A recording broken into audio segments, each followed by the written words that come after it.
आपको एक बार फिर बता दें, आज सुबह 8 बजे अफजल गुरु को फांसी दे दी गई। 2001 के संसद हमले में साजिश का दोषी था अफजल गुरु। क्या हुआ था 13 दिसंबर 2001 को, जानते हैं इस रिपोर्ट में। सुबह 11 बजे तक संसद भवन में सब कुछ सामान्य ढंग से चल रहा था। कारगिल ताबूत घोटाले को लेकर सदन की कार्रवाई स्थगित होने के बाद सांसद अपने घर जाने की तैयारी कर रहे थे। 11:35-36 हुए होंगे और हम सब अंदर इस आयरन गेट से अंदर जाने लगे। जैसे ही हम अंदर पहुंचने वाले थे, गोलियों की आवाज सुनाई दी और मैं पलट के यहाँ फिर वापस भागा। आतंकवादियों के पास AK-47 राइफलों के अलावा हथगोले भी थे। जब इनको मुख्य इमारत में घुसने से रोका गया तो उन्होंने पहले हथगोले फेंके और फिर अंधाधुंध गोलियां चलानी शुरू कर दी।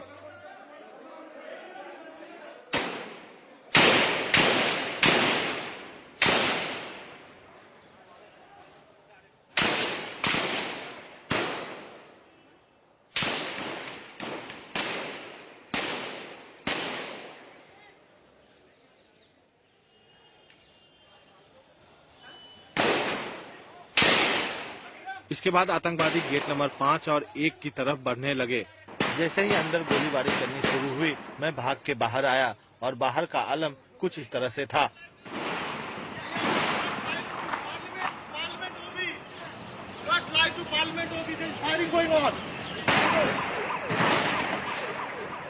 अभी भी आप सुन सकते हैं, मेरे पीछे गोलियों की आवाज चल रही है।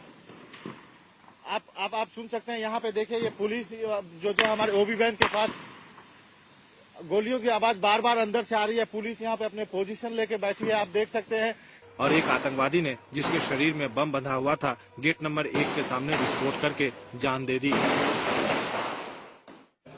आतंकवादी उस गाड़ी पर सवार होकर आए थे जिस पर संसद भवन में दाखिल होने का पास लगा हुआ था। पुलिस गाड़ी के मालिक और इस बात का पता लगाने की कोशिश कर रही है कि गाड़ी पे लगा हुआ पास किसको जारी किया गया था।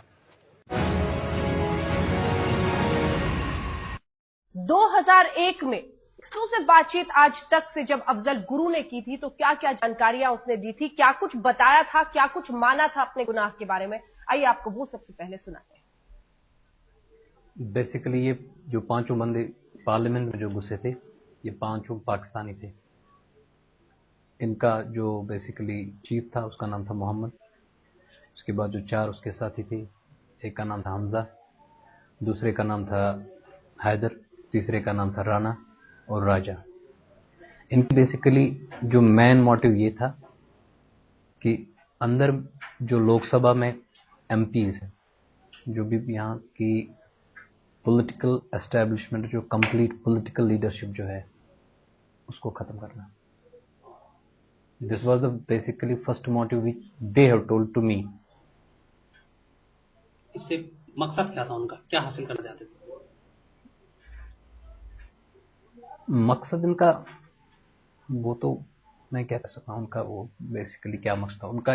उन्होंने मुझे इतना बता दिया था कि हमें अंदर जाके लोकसभा में घुसना है और वहां पे जो MPs हैं उन पे अटैक करना है और रास्ते में जो भी मिलेगा उसको अटैक करना है।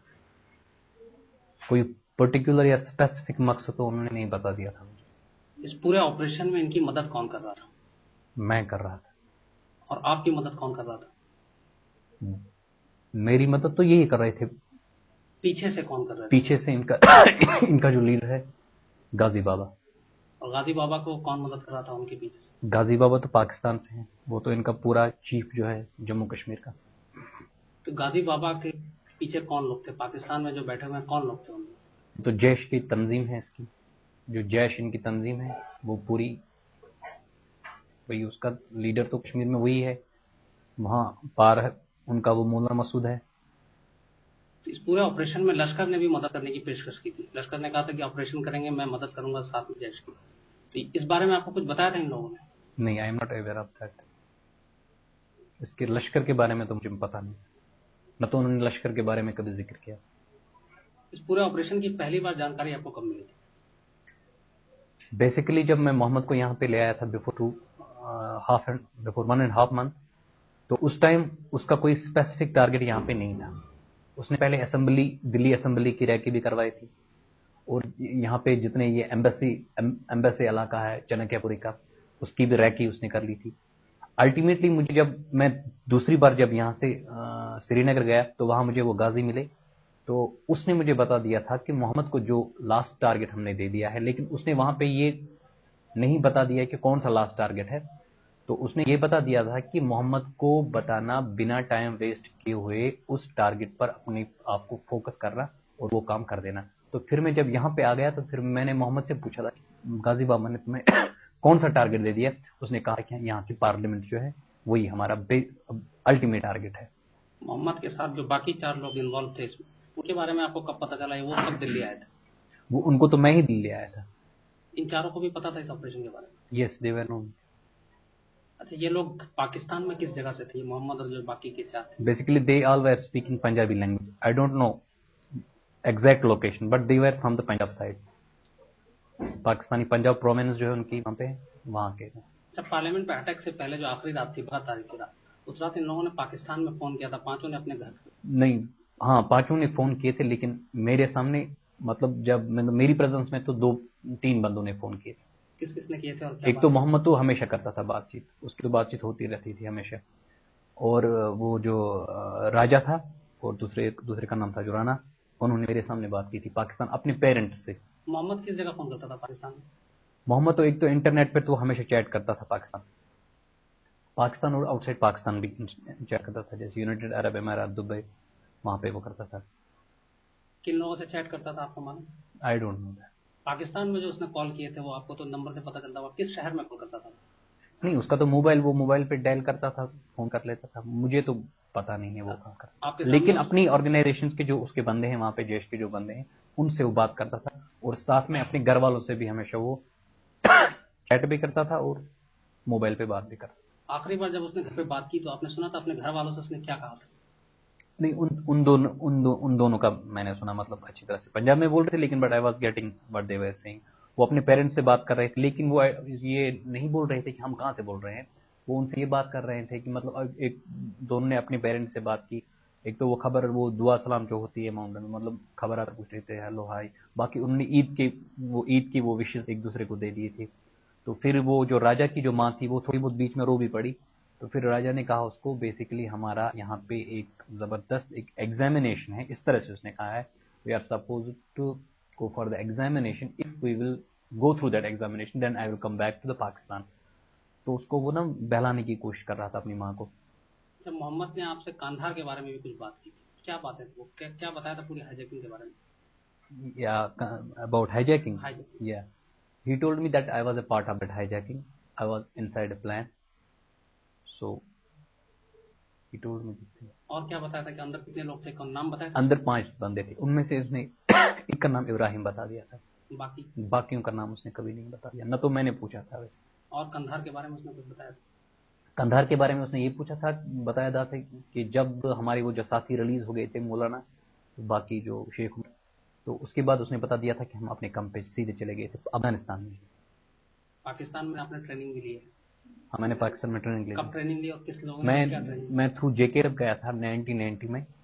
तो I stayed there for 3 months and for 15 days I took a training from the retire Pakistani of फौजी this army officer, and I came back after 15 days। I stayed in Kashmir just for 25 days। तो उसके बाद मेरा cousin वहां पे आ गया। तो वहां पे उस टाइम बिल्कुल वो, it was a sort of a business. 35 organisations थी, वो बिजनेस कर रहे थे, कोई फ्रीडम फाइटिंग नहीं चल रही थी, कोई हायर लॉजिक, कोई हायर गोल, कोई रिवोल्यूशनरी, कोई वो प्रोसेस नहीं था। और ऊपर से मारदार एक दूसरे के पीछे पड़े थे।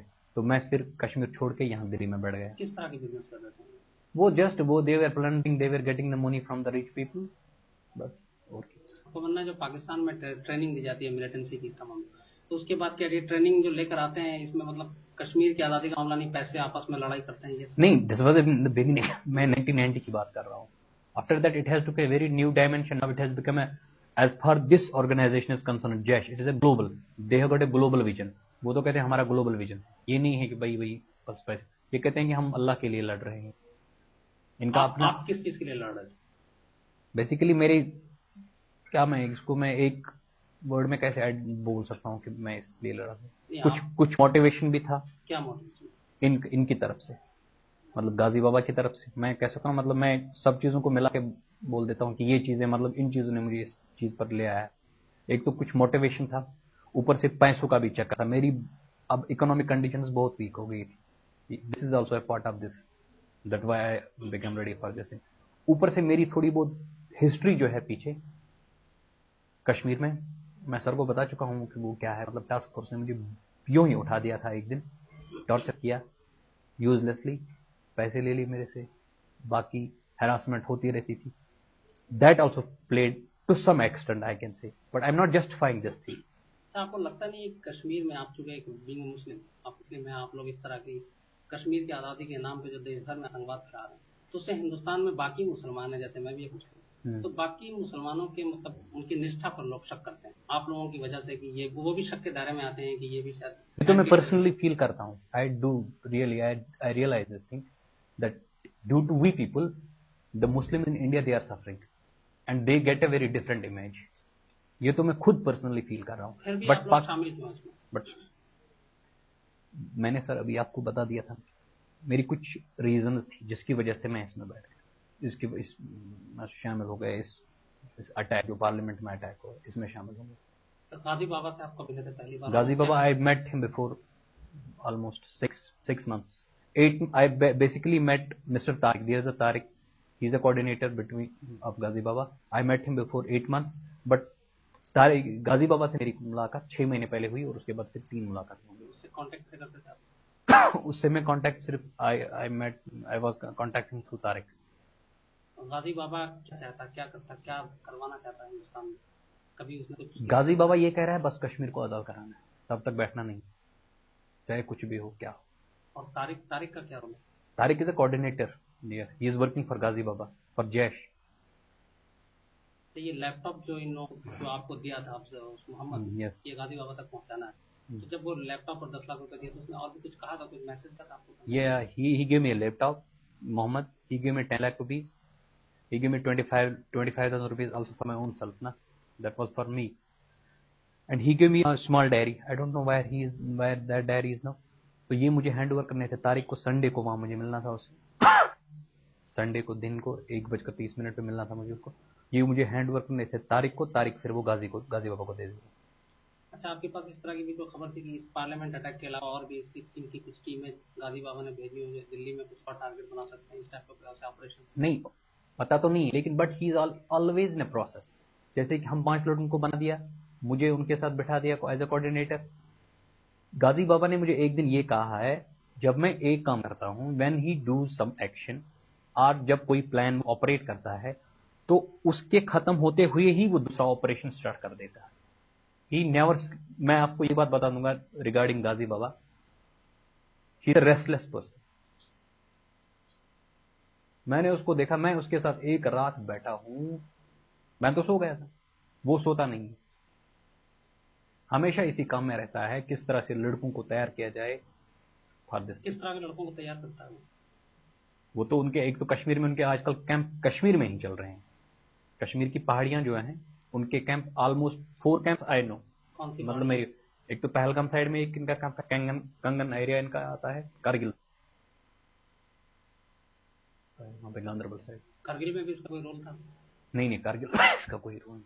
कंधार में भी कहते हैं कि जो डॉक्टर था उसमें भी गाजी बाबा का शायद कुछ लोग बता रहे हैं कि नाम था, ऐसा कुछ बताया था मोहम्मद ने आपको? उसके नहीं, आई डोंट थिंक, जहां तक मेरी नॉलेज है, जहां तक मुझे गाजी बाबा के बारे में पता है, कंधार में वो नहीं था।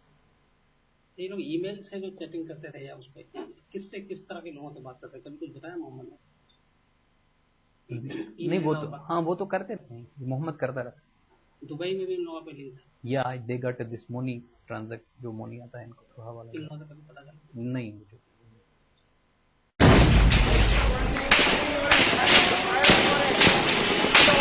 ऑपरेशन कमांडर बिल्डिंग गेट 1 के सामने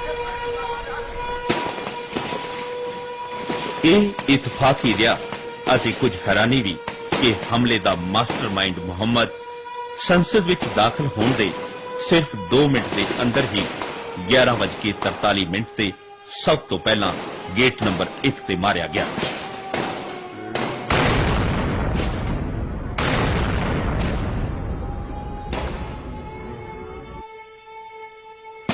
ਪੁਲਿਸ ਦੇ ਮੁਤਾਬਕ ਗੋਲੀਬਾਰੀ ਦੇ ਦੌਰਾਨ ਉਸਦੇ ਸਰੀਰ ਉੱਪਰ ਬੰਨਿਆ ਹੋਇਆ ਬਰੂਦ ਫਟ ਗਿਆ ਤੇ ਉਸਦੇ ਚੀਥੜੇ ਉੱਡ ਗਏ।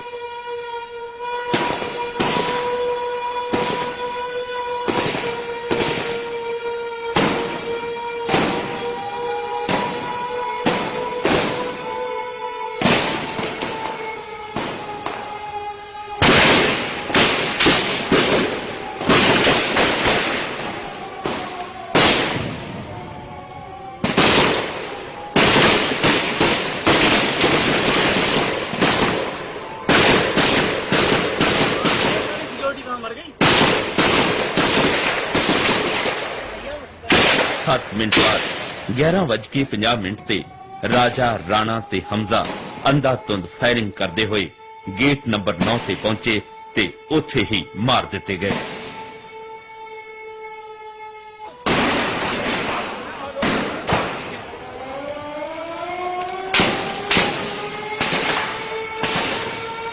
ਪਰ ਪੰਜਵਾਂ ਦਹਿਸ਼ਤਗਰਦ ਹੈਦਰ ਸੰਸਦ ਭਵਨ ਦਾ ਪੂਰਾ ਚੱਕਰ ਲਾਉਂਦਿਆਂ ਉਸ ਗੇਟ ਨੰਬਰ 5 ਤੱਕ ਪਹੁੰਚ ਗਿਆ ਜਿਸ ਦਾ ਇਸਤੇਮਾਲ ਪ੍ਰਧਾਨ ਮੰਤਰੀ ਵੀ ਕਰਦੇ ਨੇ।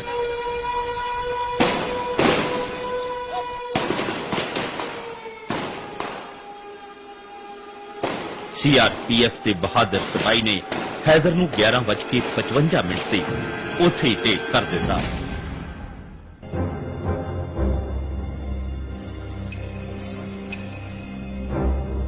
ਇਸ ਹਮਲੇ ਨੂੰ ਅਤੇ ਮੁਹੰਮਦ ਅਫਜ਼ਲ, ਸ਼ੌਕਤ ਹੁਸੈਨ ਗੁਰੂ, ਸੈयद ਅਹਿਮਦ ਰਹਿਮਾਨ ਜਲਾਨੀ ਅਤੇ ਨਵਜੋਤ ਸੰਧੂ ਉਰਫ ਅਫਸਾਨ, ਇਹਨਾਂ ਸਾਰਿਆਂ ਨੂੰ ਹਮਲੇ ਦੇ ਤੁਰੰਤ ਬਾਅਦ ਗ੍ਰਿਫਤਾਰ ਕਰ ਲਿਆ ਗਿਆ ਸੀ ਅਤੇ ਇਹਨਾਂ ਉੱਪਰ ਪੋਟਾ ਤਹਿਤ ਮੁਕੱਦਮਾ ਚੱਲ ਰਿਹਾ ਹੈ। ਜਦੋਂ ਕਿ ਹਮਲੇ ਦੀ ਸਾਜ਼ਿਸ਼ ਰਚਣ ਵਾਲੇ ਮੌਲਾਨਾ ਮਸੂਦ ਅਜ਼ਹਰ, ਗਾਜ਼ੀ ਬਾਬਾ ਅਤੇ ਤਾਰਿਕ ਅਹਿਮਦ ਹੁਣ ਤੱਕ ਪੁਲਿਸ ਦੀ ਪਕੜ ਤੋਂ ਬਾਹਰ ਨੇ।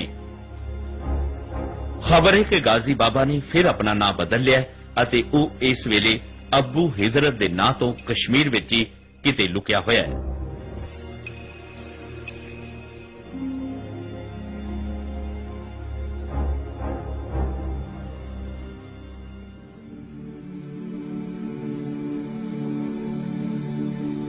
ਸਾਜ਼ਿਸ਼ ਕਿੰਨੀ ਹੀ ਗਹਿਰੀ ਕਿਉਂ ਨਾ ਹੋਵੇ, ਹਮਲਾ ਕਿੰਨਾ ਹੀ ਵੱਡਾ ਕਿਉਂ ਨਾ ਹੋਵੇ,